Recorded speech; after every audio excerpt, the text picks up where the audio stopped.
যদি বা উন্নয়নের আজকে বুলি উড়ে গেছে, আজকে গণতন্ত্রের বুলি উড়ে গেছে, আজকে আমার ডায়মন্ড হারবারে আমাদের দলের প্রার্থীর গাড়ি ভাঙচুর করেছে, ওনার গণতন্ত্র এটা? উনি ভাঙড়ে এসে গণতন্ত্রের পাঠ পড়াচ্ছে, ভাঙড়ের মানুষকে গণতন্ত্রের পাঠ পড়াচ্ছে, আর ওনার এলাকাতে আজকে আমাদের আইএসএফের প্রার্থীর গাড়ি ভাঙচুর হয়েছে, প্রাণে মেরে দেবে, বাড়িতে ঢুকে মহিলাদের ধর্ষণ করার হুমকি দিয়েছে। আজকে ভাঙড়কে এসে গণতন্ত্রের বুলি আওড়াচ্ছে, গণতন্ত্রের পাঠ পড়াচ্ছে। আমি শুধু অবাক হয়ে যাই, আমি অবাক হয়ে যাই অপদার্থটাকে দেখলে। কিন্তু দুঃখের বিষয়, আমি তো চেয়েছিলাম বেটাকে ভাঙড় করে দেবো, আমি মেনে নিচ্ছি, এই শওকত আরাবুলরা ভাঙড়কে খারাপ করে রেখেছে, কিন্তু ভাঙড়ের সাধারণ মানুষকে আপনারা জানেন না। আমি গর্ব করে বলি যে ভাঙড় এমন একটা জায়গা, ভাঙড়ের ইতিহাস দেখাতে পারবেন না ভাঙড়ের মানুষ ধর্ম নিয়ে কোনোদিন টেনশন করেছে, কারণ এই ভাঙড়ের মাটিতে ও সাম্প্রদায়িক শক্তির কোনো বীজ বপন করতে দেয় না। ভালো লাগে বিজেপি করে, ভালো লাগে তৃণমূল করে, ভালো লাগে আইএসএফ করে, ভালো লাগে কংগ্রেস করে, ভালো লাগে সিপিএম করে, কিন্তু ধর্ম নিয়ে ভাঙড়ে কোনো মাস্তানি মাত্রা পর্যন্ত ভাঙড়ের কোনো মানুষ দেয়নি। এই অপদার্থটা ভাঙড়ের বাসীর কপালে ধর্মান্দলিকে গিয়েছে আজকে। তাই ভাঙড়ের মানুষকে বলবো, যে তৃণমূল করে তাকেও বলবো, আপনাকে ধর্মান্ধ বানিয়ে গিয়েছে এই অপদার্থটা। ওই অপদার্থটার জবাব আগামী 1 তারিখে খামচিহ্ন দিয়ে ওকে জবাবটা দিয়ে দিতে হবে। আদরের দুলাল তো সামনে 2000 পুলিশ, পিছনে 2000 পুলিশ লে ঘুরলে ভাববে কি করে মানুষের সুখ দুঃখের কথা? মুখে কোনোদিন হাসি দেখেছেন অপদার্থটার? হাসি দেখেছেন? অপদার্থকে আমি কোনোদিন হাসতে দেখিনি, প্রচুর ভিডিও আমি খুলে খুলে দেখেছি, বিশ্বাস করুন, বিশ্বাস করুন, আমি প্রচুর ভিডিও দেখেছি খুলে খুলে। তো বেটার একটু হাসবে কবে আমি দেখবো? একটা ভিডিও আমি দেখতে পাইনি। ও কি করে বুঝবে ভাঙড়ের মায়ের কষ্টের কথা? নির্বাচনী বিধি যেহেতু লাগু হয়ে গেছে চারিদিকে, তাই জন্য আমি বেশি কথা বলবো না। একটাই কথা, যারা যারা নির্বাচনী এজেন্ট রয়েছেন বা যারা যারা বিভিন্ন বুথে বসবেন, তারা এখন থেকে একটু সাবধানে থাকবেন। কেউ যদি ডাকে রাত্রিরের পরে, কেউ একা বাইরে বেরোবেন না। অন্তত একটা গ্রুপের ব্যবস্থা করবেন, হোয়াটসঅ্যাপ গ্রুপ হোক, যাই হোক, একটা গ্রুপের ব্যবস্থা করবেন। কাউকে যদি একা ডাকা হয়, সেই গ্রুপে জানিয়ে তারপরে তারা বেরোবেন। তার কারণ এখানে প্রতি কটা মানুষের রক্তের প্রচুর দাম আছে। আপনারা না থাকলে আইএসএফ আজকের বিশ্বসভাতে যেতে পারবে না। তাই আপনাদের একটাই কথা বলবো যে সব সময় একটু সাবধানে থাকবেন ভোট চলাকালীন, এবং অযথা কোনো ঝামেলায় জড়াবেন না। তার কারণ আপনাদেরকে বিভিন্নভাবে প্রলোভন দেখানো হবে ঝামেলা করার জন্যে, সেইখান থেকে একটু দূরত্ব বজায় রাখবেন। এই সময় যদি কোনো রকম যদি কেস দিয়ে যদি পুলিশ বিভিন্নভাবে যদি আমাদেরকে হেনস্থা করে, তাহলে কিন্তু ভোটের থেকে কিন্তু আমরা অনেকটা পিছিয়ে পড়ব। সামনে কিন্তু যুদ্ধের সময়। এখানে ভাইজান রয়েছে, আমার বেশি কিছু বলার নেই, এইটুকুনি আমার বলার ছিল। আপনারা সবাই একসাথে হয়ে লড়ুন। অবশ্যই আমরা বিশ্বসভাতে একদিন 1 নম্বর আসনে যাব, এইটুকুনি বলে রাখলাম। এই বলেই আমি আমার ছোট বক্তব্য শেষ করছি। ধন্যবাদ। এখন আপনাদের সম্মুখে আমাদের প্রিয় বিধায়ক, আমাদের সবার প্রিয় ভাইজান, বঞ্চিত মানুষের কণ্ঠ নওশাদ সিদ্দিকী ভাইজান বলবেন।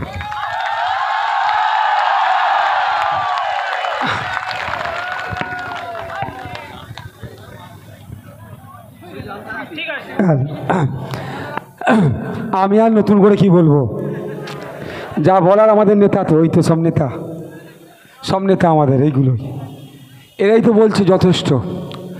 ওরা যখন রাস্তা দিয়ে হাঁটে, ওদেরকে চোর বলে বলে আমাদের জাহাঙ্গীর ভাই, আমাদের উসমান ভাই, আমাদের রাইনুর, আমাদের কারিমুল, আমাদের আসমা ভাবি, আমাদের এই যখন রাস্তা দিয়ে যায়, এদেরকে ভবিষ্যৎ প্রজন্ম, ভবিষ্যতের ভাঙড়ের কারিগর হিসাবে দেখে।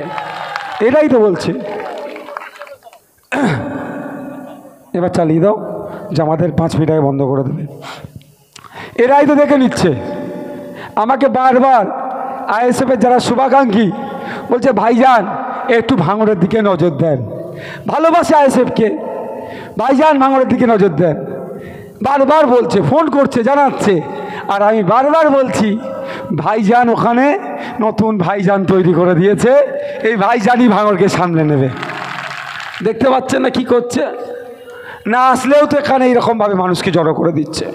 এটাই আমরা চাই। আমরা ওই নেত্রীকে চাই না, ওই নেতাকে চাই না যে পুলিশকে তুই তুকারি করবে। আমরা চাই প্রশাসনকে সম্মান দিয়ে নাগরিক অধিকার বজায় থাকুক।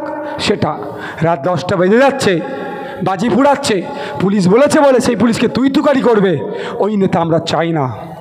ওই নেতা চাই না অধ্যাপিকাকে জগ ছুঁড়ে মারবে। আমরা চাই শিক্ষার পরিকাঠামো যে তৈরি করতে পারবে তাকে আমরা গড়ে তুলতে চাই। দেখুন, আজকে আমি বেশি কিছু বক্তব্য দেব না, তবে কিছু প্রশ্নের উত্তর আমাকে দিতে হবে। কারণ কে হোয়াটসঅ্যাপে টেক্সট করে নাকি জোট করতে চেয়েছে, সে মিষ্টি মিষ্টি করে ভালো ভালো কথা বলে সেন্টিমেন্ট নেওয়ার জন্য সালামের নাকি উত্তর নওশাদ দেয়নি বলে ভাঙড়ের ধর্মপ্রাণ মুসলমানের মন জিততে চাইছে। অত সহজ নয়। ভাঙড়ের ধর্মপ্রাণ মুসলমানরা জানে ভালো করে যে নওশাদ সিদ্দিকীর আচরণ কী।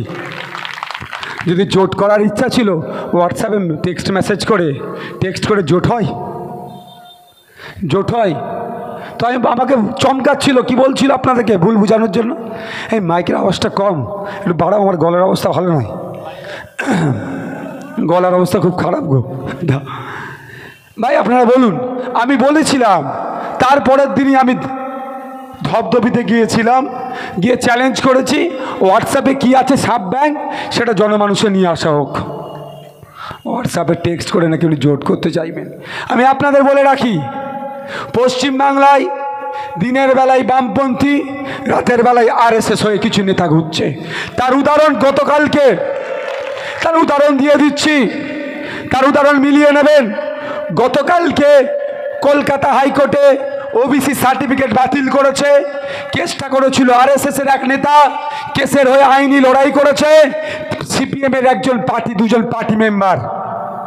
ভাবতে পেরেছেন? কেসটা করেছে RSS, তার একটা কর্মী কেস করেছে, আর কেসটাতে আইনি পরিষেবা দিয়েছে CPM-এর যিনি পার্টি মেম্বার, এই ধরনের দুটো অ্যাডভোকেট। তাহলে আমার কথা মিলেছে তো? দিনের বেলায় এরা বামপন্থী, রাতের বেলায় এরা বিজেপি। অনেকের গায়ে লাগছে, তা হাতে নাতে প্রমাণ পাচ্ছেন। তো ব্যাপারটা হচ্ছে, আমি তাদের বিরুদ্ধে বেশি বলবো না, বাস্তবটা বলবো। আমরা চেয়েছিলাম যাদবপুরটা আমাদের দেওয়া হোক, আমাদেরকে জ্ঞান দিয়েছিল। যাদবপুর ভাঙন নিয়ে কি আর শুধু যাদবপুর? আমি এই জায়গায় দাঁড়িয়ে বলছি, আমি আবার রিপিট করছি, একটা মানুষ তখনই সুস্থ মানুষ হবে পায়ের নখ থেকে মাথার চুল পর্যন্ত যা সুস্থ থাকবে। তো ভাঙড়কে ছাড়া যাদবপুর সম্পূর্ণ হবে না। ভাঙড়কে নিলেই যাদবপুর সম্পূর্ণ হবে, যে ভাঙড় ISF-এর সাথে আছে। শুধু ভাঙড় নয়, আমি অনির্বাণ তোলাপাত্র দাকে, আমি আমাদের মালিক ভাইকে ধন্যবাদ জানাবো। সত্যি আমি জানতাম না এই যাদবপুরের এই মধ্যে বারুইপুর পূর্ব, বারুইপুর পশ্চিম, সোনারপুর উত্তর, সোনারপুর দক্ষিণে এত ভালো আমাদের সংগঠন দাঁড়িয়েছে। হরিমূলে মাত্র 2 ঘন্টার নোটিশে একটা প্রোগ্রাম আমি করেছিলাম, সেখানে প্রায় 1010 লোক হয়েছিল, প্রায় 3000 আমার মা বোনেরা ছিল সেখানে। 2 ঘন্টার নোটিশে চিত্রশালী শেখপাড়াতে, সেখানে গুন্ডা মস্তানদের রমরমা, সেখানে করতে দেবে না। প্রোগ্রাম শুরু 8 ঘন্টা আগে এসে বলেছিল যে প্রোগ্রাম করবে তার মাথা কেটে নিয়ে হবে। সেখানে যখন গিয়ে পৌঁছেছিলাম তখন রাত প্রায় 9:30 বাজে, প্রায় হাজার মা বোন বাপ ভাই দাঁড়িয়ে ISF-কে গ্রহণ করে নিয়েছিল। ধবধবিতে একইভাবে গতকালকে মল্লিকপুরে যাব, যেখানে যাচ্ছি যাদবপুর লোকসভাতে, মানুষ আমাদেরকে গ্রহণ করে নিচ্ছে। মানুষ বুঝতে পারছে বিকল্প রাজনীতি, যেই রাজনীতিতে মারামারি, হানাহানি, খুনোখুনি, মিথ্যা কেসের কোনো জায়গা থাকবে না, যে মাথা তুলে বাঁচবে যে রাজনীতিতে, মানুষের অধিকার নিয়ে বাঁচবে যে রাজনীতি, সেই জন্য ছায়াতলে আসছে। সেই জন্যই অনেকের অসুবিধা হয়ে যাচ্ছে, তাদের রাজনৈতিক কারবার বন্ধ হয়ে যাবে, বিভিন্নভাবে আমাদেরকে দেখে দেওয়ার চেষ্টা করছে। আজকে শুনলাম এখানে এক MP এসেছিলেন, বিদায়ী MP এসে নাকি আমার কথা অনেক বলেছে, নাকি CA NRCর সময় নাকি ওনার পিসিকে আমি সহযোগিতা করিনি। আমি এই মঞ্চ থেকে দাঁড়িয়ে বলছি, ওনার পিসিকে আগে বলুন নওশাদ সিদ্দিকীর মতো সুপ্রিম কোর্টে গিয়ে CA এর বিরুদ্ধে মামলা করতে, তাহলে ওনার পিসির নামে আমি জয়ধ্বনি দেব। বলুন ওনার পিসিকে।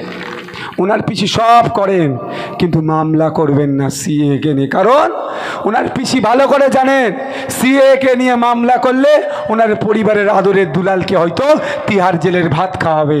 ওই জন্য নাটকের জন্য মাঠে ময়দানে 2-4টে ক্যাকা ছিচি করেছে। উনি CA-এর কথা বলছিল না, ওই বিদায়ী এমপি তৃণমূলের প্রার্থীকে বলে দেবেন 2019 সালে যখন বিজেপির বিরুদ্ধে পশ্চিমবাংলার ধর্মপ্রাণ মানুষেরা হিন্দু মুসলিম নির্বিশেষে কাঁধে কাঁধ মিলিয়ে সিএ নিয়ে যখন প্রতিবাদ করছিল, এনআরসি নিয়ে যখন প্রতিবাদ করছিল, ওনার পিসির মনির যে পুলিশগুলো রাতের অন্ধকারে পশ্চিমবাংলার প্রায় 2000-এর বেশি মুসলিম ছেলেদের নামে মিথ্যা কেসটা দিয়ে কাকে খুশি করাতে চেয়েছিল জিজ্ঞাসা করবেন। প্রায় 2000 ছেলে মেয়েদেরকে 2019 সালে মামলা দিয়েছিল। আমাদের বাড়িতে পুলিশি হামলা চালিয়েছিল। যে রাতে আমি গিয়ে সুপ্রিম কোর্টে মামলা করতে গিয়েছি, পশ্চিমবাংলা সারা ভারতবর্ষে এই বড় বড় বিজেপি, এই শুভেন্দু অধিকারীদের বিভাজনের সরকার, সুকান্ত মজুমদারদের হিন্দু মুসলমান করে ক্ষমতায় টিকে থাকা সরকার সিএ নিয়ে এসে মানুষের মধ্যে বিভাজন করতে চেয়েছিল। তাকে আটকানোর জন্য সুপ্রিম কোর্টে গিয়েছিলাম মামলা করতে। ওই রাত্রে এই যে এসে আজকে বক্তব্য দিয়ে গেছে, এর পিসি আমাদের বাড়িতেও পুলিশ দিয়ে হামলা চালিয়েছিল। আরে লড়াইটা ছিল বিজেপির বিরুদ্ধে, সারা পশ্চিমবাংলার মানুষ লড়াই করছিল, তাহলে রাজ্য পুলিশকে দিয়ে আমাদের নামে মিথ্যা মামলা কেন করেছিল? ভাবতে হবে। অসমে বিজেপি সরকার থাকার পরেও প্রধানমন্ত্রী অসমে যেতে চেয়েছিল, এমন প্রতিবাদ হচ্ছিল, সিএনআরসিকে নিয়ে অসম সরকার দায়িত্ব নেয়নি, বলেছে এখানে আসবেন না, আমি দায়িত্ব নিতে পারবো না। আর ওনার পিসি পশ্চিমবাংলায় নিয়ে এসেছিল তখন মোদিজিকে। আমরা ভুলে যাচ্ছি না। আজকে বলেছে, সত্যি বলছি, সব থেকে দুঃখ আমাকে লেগেছে যেটা, আমাকে বিজেপির দালাল বকলেমে বলেছে, আমাকে শুভেন্দু অধিকারীর সাথে জড়িয়েছে, আমার একটু দুঃখ লাগেনি। সব থেকে বেশি যে দুঃখটা লেগেছে কোথায় জানেন? আপনাদেরকে বলেছে, ভোটারদেরকে বলেছে, ধর্মীয় উস্কানি দিয়ে নাকি আপনাদের কাছ থেকে আমি ভোটটা চেয়েছি। আমাকে যদি বেলেম করতো আমার কষ্ট লাগতো না। তার মানে ওই বোঝাতে চেয়েছে এসে ভাঙড়ের মানুষ নাকি ধর্মীয় উস্কানিতে পা গলায়, ভাঙড়ের মানুষরা নাকি ধর্মান্ধ। এটা হতে পারে? আমি গর্ব করে বলি, সারা রাজ্য ঘুরে দেখুন, কোথাও না কোথাও হিন্দু মুসলমানে ধর্মে ধর্মে কিছু না হলেও লড়াই হচ্ছে। আমি এমন একটা জায়গার বিধায়ক, ওখানে মারামারি হানাহানি হতে পারে, হ্যাঁ গোলাগুলি চলে, এই শওকত শাহজাহানরা, এই আরাবুল্লাহ থাকার পরে হিংসা হতে পারে, কিন্তু ভাঙড়ের মাটি পবিত্র মাটি, এই মাটিতে কোনোদিন ধর্ম নিয়ে হানাহানি হয় না, সেখানকার আমি বিধায়ক। আর ওই অপদার্থটা আজকে এসে ভাঙড়ের মানুষকে কুলসিত করে গেছে, এর জবাব ভাঙড়ের মানুষ 1 তারিখে দেবে। অপদার্থ মনে করছে ওটাকে আমি। অপদার্থটা আজকে এসে কি বলেছে? ভাঙড়ের মানুষ নাকি ধর্মীয় উস্কানিতে ভোট দিয়েছে। অপদার্থটাকে বলে যাচ্ছি, এই ক্যালকাটা পুলিশের মাধ্যমে ওই অপদার্থটার কানে পৌঁছাতে চাইছি। আসুন, ভাঙড়ের মানুষের সাথে মিশুন। ভাঙড়ের হিন্দু, ভাঙড়ের মুসলিম, ভাঙড়ের দলিত, ভাঙড়ের আদিবাসী, ভাঙড়ের ব্রাহ্মণ, ভাঙড়ের পিছড়ে মানুষের সাথে কথা বলুক। অপদার্থটা বুঝতে পারবে ভাঙড়ের মানুষ কত ধর্মপ্রাণ মানুষ, অন্য ধর্মের মানুষকে কত সম্মান দেয়, কোনো ধর্মীয় উস্কানি ভাঙড়ের পক্ষে চলে না, সেটাকে জানিয়ে দেবে ভাঙড়ের মানুষ। সত্যি বলছি, সব থেকে বেশি দুঃখ আমাকে লেগেছে, আমি যখন বিভিন্ন জায়গায় যাই, ভাঙড় শুনে আটকে উঠে অফিসাররা বলে, কোনো আইএস